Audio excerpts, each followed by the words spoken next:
Oh man, we're not gonna get the Tom Hanks medium to long hair for this sequel? God, how am I gonna enjoy this movie now?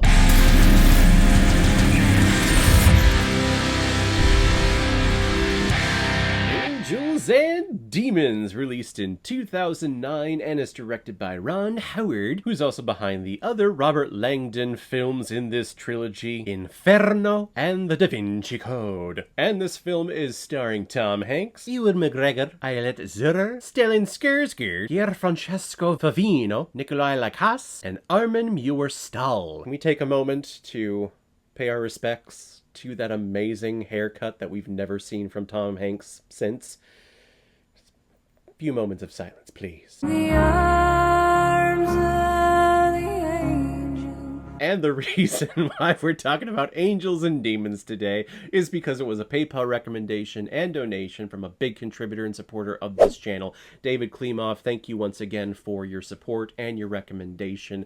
This is a sequel to a film that I've already reviewed, The Da Vinci Code. It was one of my first reviews I did on this channel. I want to say it was like my second or third one. So you're going back deep into the archives and giving me recommendations of films that I reviewed like back in 2017, back when, you know, there were no gray hairs on my chin. So thank you very much, David, for the recommendation. If anyone else out there also wants to be like David Klimov and help support me and contribute to this channel, you can select the QR code that is in the bottom left corner of your screen right now. Send over your donation of $5 or more with your movie recommendation, and if I have access to it, I will watch it, review it, and give you a little shout out, just like what I did with David here. The Cardinals of the Catholic Church are in a conclave in the Vatican City, but they've also received several threats that there is a bomb that will go off in the city if the police are not smart enough to find out where the bomb is hidden through all of the special secret Catholic clues that are given to them. Thankfully, there is only one symbologist in the world who can decipher all of the clues. That, of course, is Robert Langdon, who flies into the Vatican City to give the audience and the characters a history lesson of their history, and hopefully they find the bomb in time. So this character of Robert Langdon,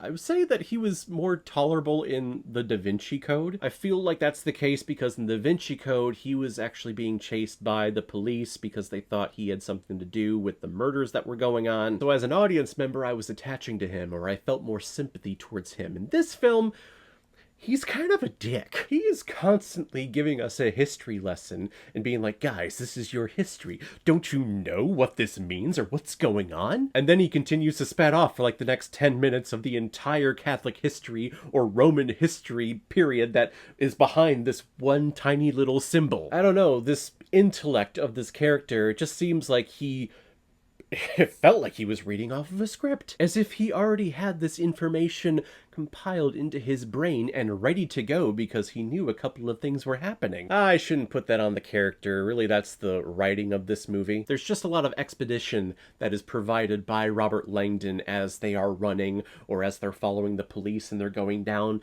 into the tunnels and they're trying to be quiet because they want to catch the evil people off guard, but yet the audience really doesn't know what's going on or why all of these secret tunnels exist. So here we have Robert Langdon explaining to Victoria why this is here and what's going on. Basically, Robert Langdon just loves to talk. He really freaking loves to talk because he knows a lot of things and he's very smart and he's memorized a lot of history, so good for you, brother. Should have brought back your medium to long hair for this movie. God damn it. But in terms of the overall story here, I think I like this film more than the Da Vinci Code, story-wise. Just felt like there was a sense of urgency. Like, we have a timetable here. When the bomb battery is realized that is depleting, somehow Victoria knows, oh, this go off at midnight. And I know that because I'm the best. And we know that each hour a new cardinal is going to be sacrificed in some medieval torturistic way. I don't know, I enjoy this story more than the Da Vinci Code. I think the Da Vinci Code movie as a whole is better than this movie, but the story here, I think, is better.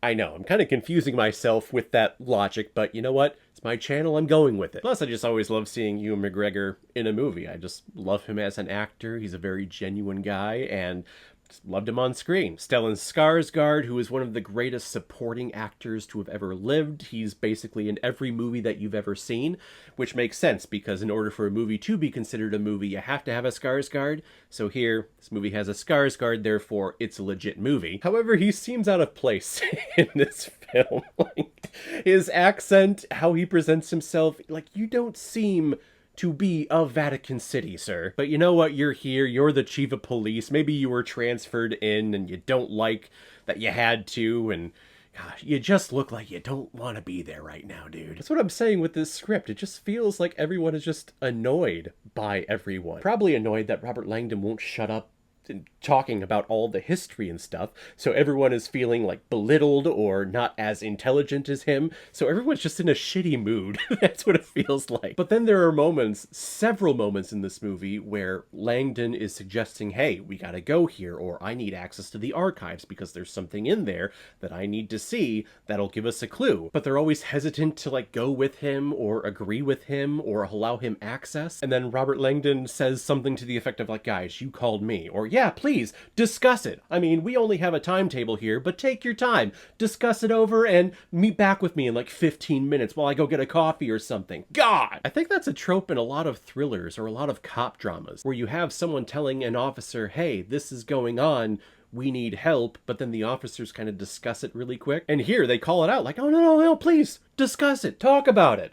We're only waiting. It was an event that kept happening in the script, but I also really appreciated it and really enjoyed it. In the end, Angels and Demons, I think, is a fitting sequel to the Da Vinci Code. I think chronologically, like in the book series, Angels and Demons happens before the Da Vinci Code.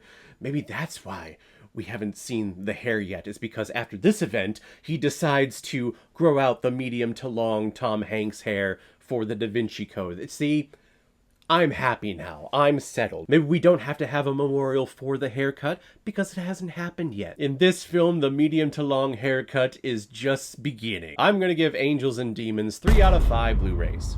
Not exactly what I had in mind, but not bad. So guys, if you've seen Angels and Demons, what did you think about it? Or if you've never seen it before and you stumbled across because of this video, then comment below and let me know what you thought about it. And as always, if you like what you see here, if you like my take on movies, then hit the subscribe button and make sure you hit that bell. See you the next time I release Mixed Movie Review. So guys, I will see you next time on the channel, but in the meantime, be well, be good to each other, and go watch a movie.